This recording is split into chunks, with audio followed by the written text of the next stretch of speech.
Hi friends, welcome to Voice for Public Sector YouTube channel. The banking industry is facing a bigger threat today because of the policies of the union government. The finance ministers announced in the budget speech that two public sector banks will be prioritized in the due course.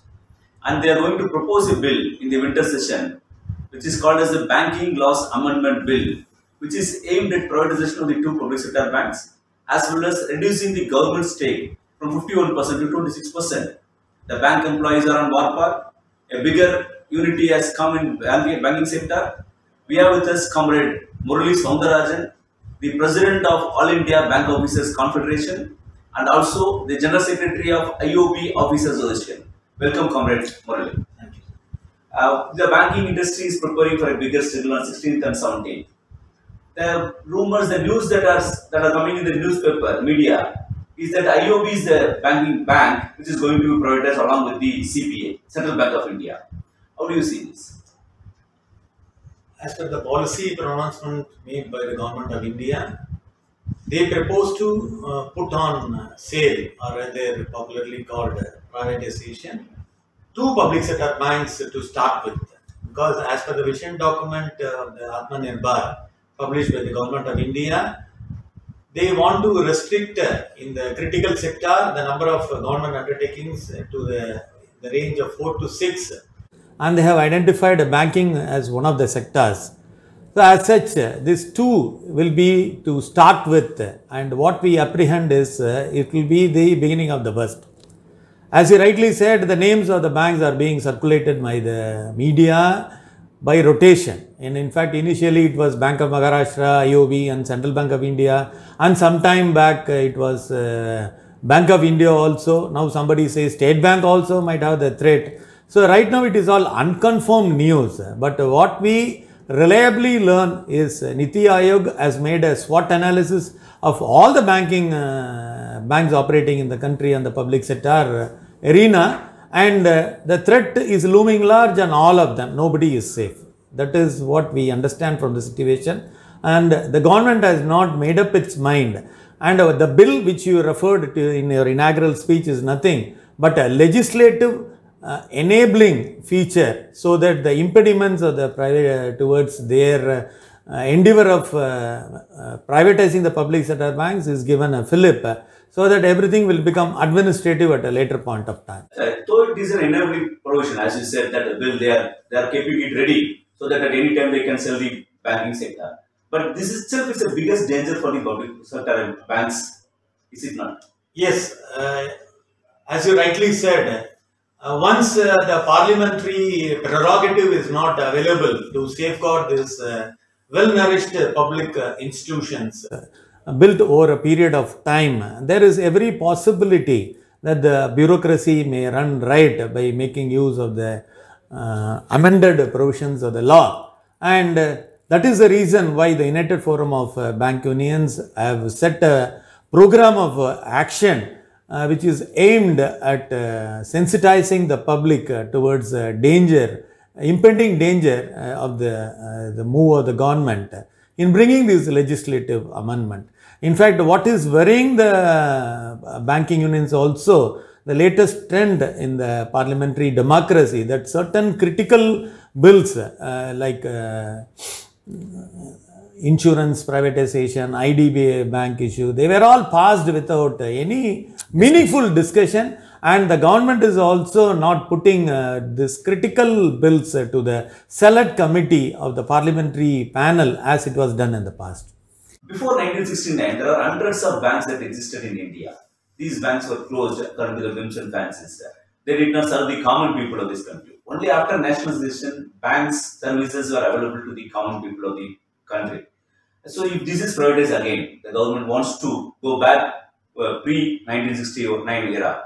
Suppose if these banks are privatized, will the common man get the services that he is getting today? Definitely there will be a dent on the financial sector if this move of the government proceeds further. As you rightly pointed out, prior to 1969, every business house had interest in the banks. And primarily the banks in those days were catering only to interests of these business houses. So it was thought by the government then headed by Madam Indira Gandhi that it is the right time for the nationalization of the banks. It was done in two tranches, as you all know, one in 1969, another 1980. And what has happened thereafter is history. The bank branches, which was a paltry of around 8,700 plus, grew leaps and bounds, and the rural areas got bank branches, and which resulted in the flow of credit to the hitherto neglected sectors of the economy, and access to the institutional credit was made available to the common man. And I can proudly say that whatever development the country has witnessed throughout, be it in various sectors, be it agriculture, be it whatever revolution, green revolution, white revolution, banks have a pride in catering to such sort of developments which has been witnessed in this country so far. After 16th and 17th, 2 days strike, what is your future plan if suppose the bill is passed in the parliament? We all hope against hope that the sensitization program which is being carried out by the United Forum of Bank Unions and the employees' interest and the sentiments will be taken due cognizance by the government of India, and they will understand the futility of the move and probably stop further by going ahead.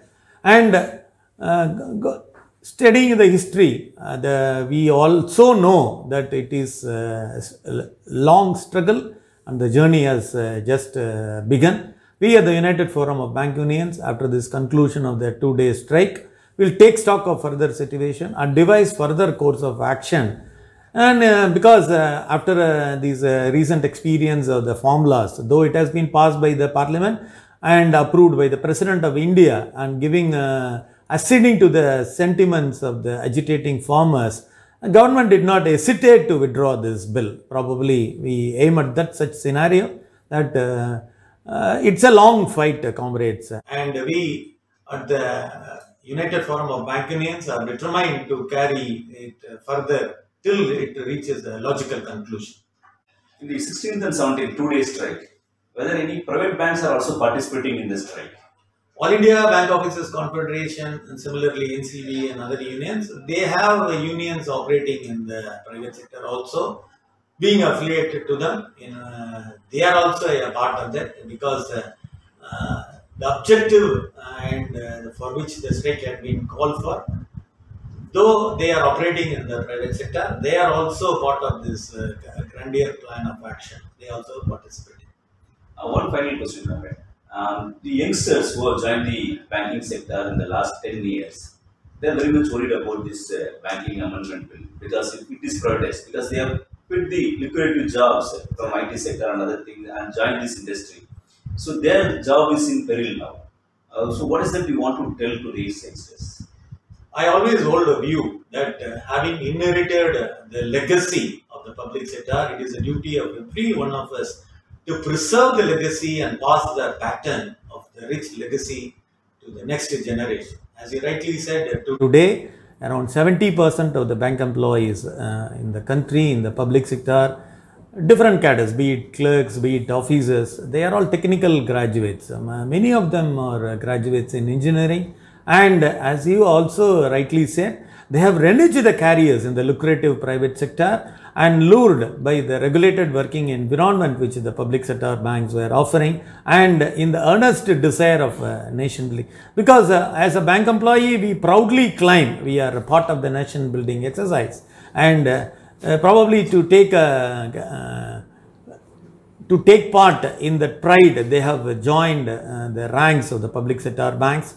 So we are worried about the future, because what the future beholds is a big question if the plans of the government to move these public sector banks to the private sector fructifies. And that is one more reason, and another reason is either this concept of social justice, which has resulted in many of the deprived sections, either to deprived sections of the society to gain very respectable employment will be taken care of if this design of the government goes ahead.